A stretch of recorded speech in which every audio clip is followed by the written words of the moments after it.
Good morning. Today is Monday, June 15th, and I am cocooning. I'm introverting. I am recharging my social battery, or my battery, period. But the algorithm is algorithming, and I saw a great post on Instagram that I want to share a screenshot with in that regard. And it was about gift giving. And what I was saying in my previous vlog, I don't remember the date of the vlog, but I was talking about how I had the opportunity to get someone a gift, and then, I edited myself because I realized that I was doing too much and I was going over the top. And this Instagram post encapsulates exactly, like it just calls me out, basically. It totally calls me out. Not in a bad way, but it's just like, yes, this totally makes sense. And let me see if I can actually split my screen and keep the recording going and actually read what it says, because it's pretty short. So let me see if I can do that. Okay, I have my screen split. Let's see how this works. But basically, it's a post by a person named Morgan Pommels, and she's someone I follow on Instagram. And this is what comes up, or this is what came up in my algorithm. It's so perfect because it's just like, yes, this is so exactly right. So it says, do you really pride yourself on being a super thoughtful gift giver, or did you grow up so starved by invisibility and neglect that you now exhaust yourself with meticulous, extra attentive gestures so that no one ever feels as forgotten as you once did?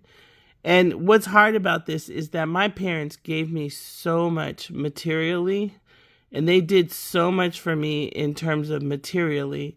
But when it says neglect, it's the emotional neglect. And so that is just so perfect. And then the caption says, you spend hours finding the perfect thing because you're trying to give people the feeling you wanted so badly. I know you. I thought about you. You matter.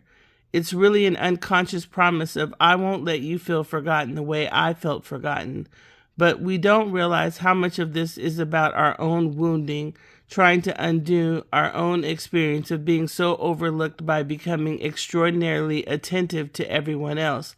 And the part that sets us up the most, when that same precision, care, and consideration doesn't come back, whether it's from partners or friends, it could feel like proof of the original wound all over again. Every old feeling of being unseen, unimportant, and taken for granted comes rushing back in. It's in these moments that we forget. Not everyone is giving gifts from a place of trying to heal their own experience of being forgotten. Whoo! That's so perfect. And I love that. I love that that brings that to consciousness for me. I absolutely love it. And I love that I edited myself and that I didn't do too much, you know what I mean? And that I returned, and not only did I return the extra that I was being, but I also spent that money on myself. Just continuing to get outfits and cute little things for these events that I'm going to. And, these events and these dinners and brunches cost money. And so I love that I had the money to spend on myself and not be doing too much. And so that I'll post the screenshot in whenever I do this vlog. I'll try to remember to post a screenshot of it. But it's Morgan Pommels, Pommels, and that was deep. I love that.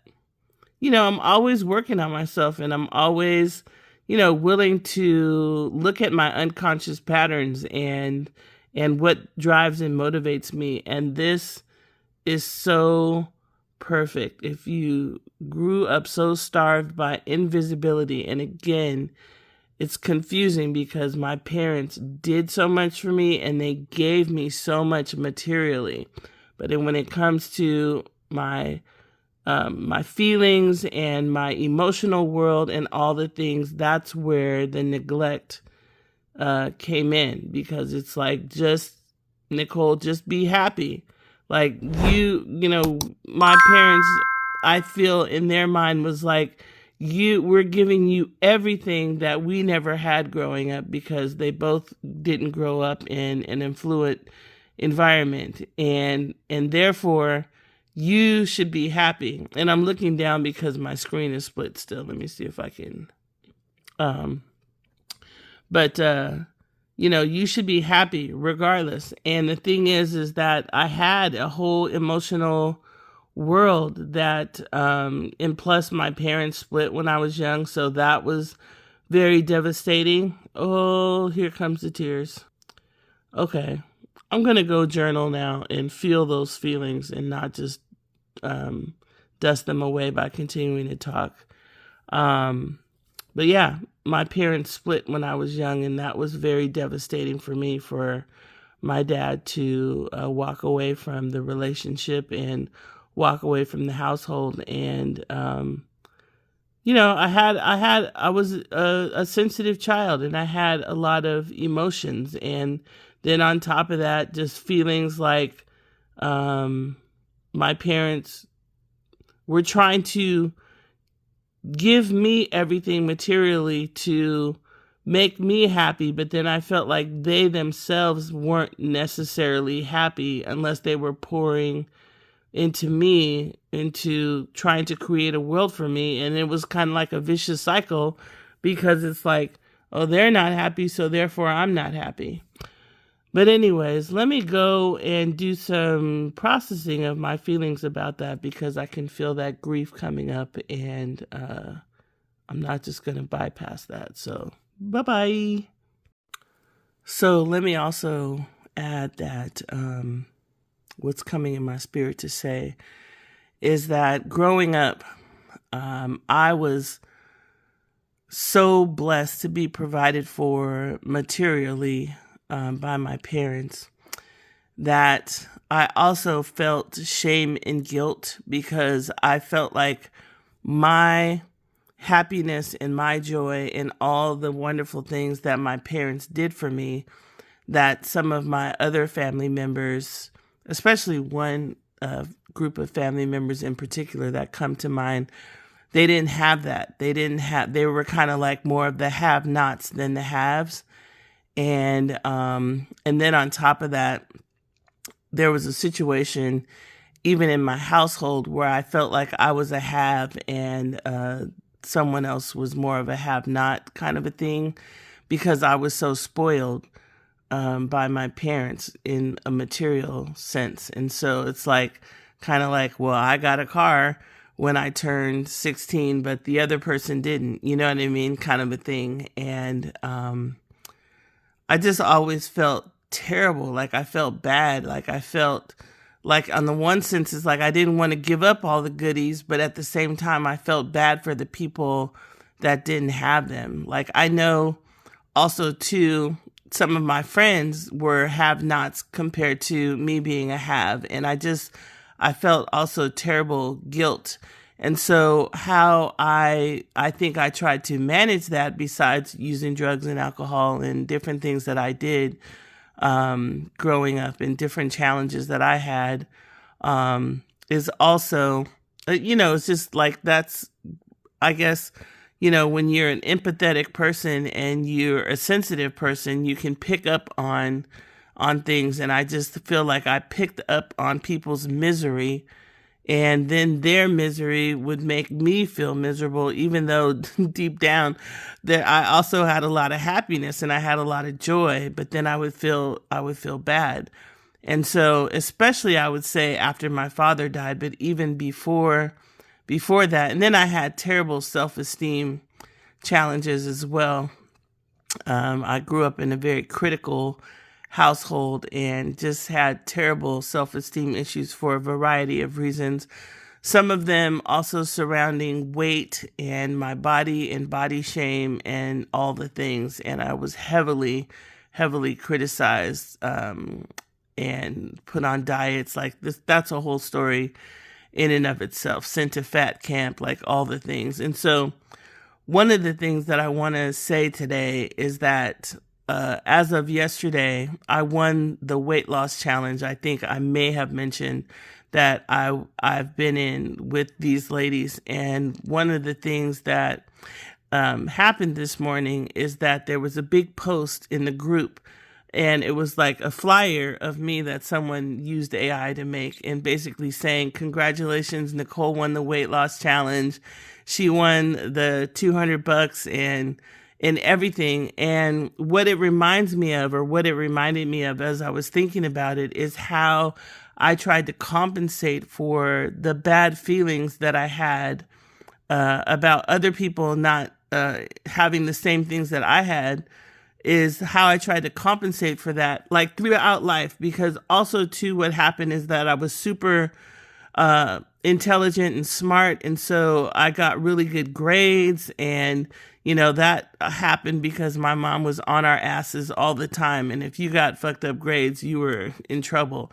And so I had really good grades, and then, I was blessed to get into some good colleges and went to Berkeley, and, some of my friends didn't get in, just all kinds of things where I ended up feeling bad for my blessings. And so what I would do, or what I learned to do, is to make myself invisible and to hide behind other people, because I didn't want to come off as hurting other people, or to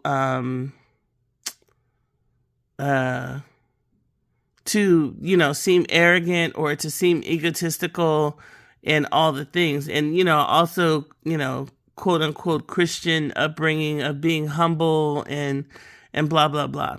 So I say all that to say, when I saw the flyer of me saying congratulations, and I was happy about it. Like, I was like, this is great, and I was really intentional about trying to make sure I won the weight loss challenge. Like, and even when we did the Hell's Kitchen thing, I was like, yeah, I want the red team to win. And I was talking shit about the red team winning. And so I'm just in my era of not being invisible anymore. I'm really in that era, and challenging those beliefs that in order to, that for some reason I have to be invisible and I have to hide myself to save myself from attack. Because that's the other thing, is that some of my family members would attack me and say that I was spoiled, and would attack my dad, saying you shouldn't do all that stuff for her and all the things. And they were jealous of my relationship with my dad and all the stuff that my dad did for me. Ooh, the tears are coming.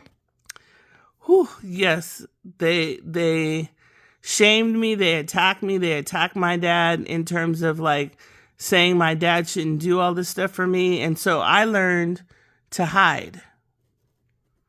And now I'm not hiding anymore, and it's such a wonderful, wonderful feeling.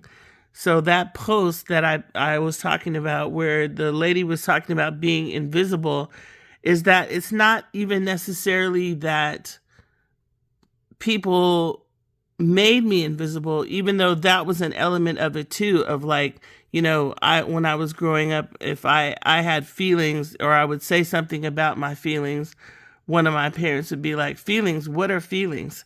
And even back in the day when I went to therapy, and one of the first things my therapist said to me was, well, how do you feel about that? And I'm like, well, what do you mean? Like, what is a feeling? Give me some names for feelings, because I did not have any idea of what a feeling even was by the time I got to therapy when I was in my early 30s. So,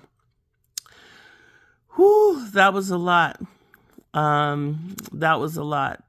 And so, yeah, I'm not in an invisible era anymore. Starting, I guess, in 2026, or when I started vlogging, I stopped making myself invisible. And, life has just generally been incredible since that time. Like, the thing is that over time, I have been doing better and better, especially like with social media. of not just promoting other people, but also promoting myself. But now I'm really, really promoting myself, and I'm not even promoting myself. I'm just more exposing myself more than anything, and really, really celebrating myself. And I have done it more and more over time as I've joined social media. But a lot of what my default was is like pouring into other people and promoting their stuff, because subconsciously it was like, well, if I promote other people, then I won't seem selfish and spoiled. Ooh, there goes that selfish and spoiled thing again. And so the way that my coping mechanism was to make myself invisible so that I wouldn't be called selfish and spoiled. Going to journaling now.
And that concludes this video for now.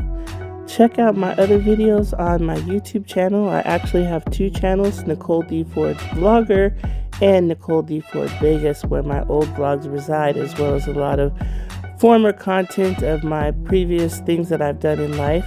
I've also got long form content on this channel, short form content. I'd like for you to check it out, subscribe, like, comment, share. Kind comments are preferred. Follow me on social media at Nicole D. Ford Vegas, at Nicole D. Ford Vlogger.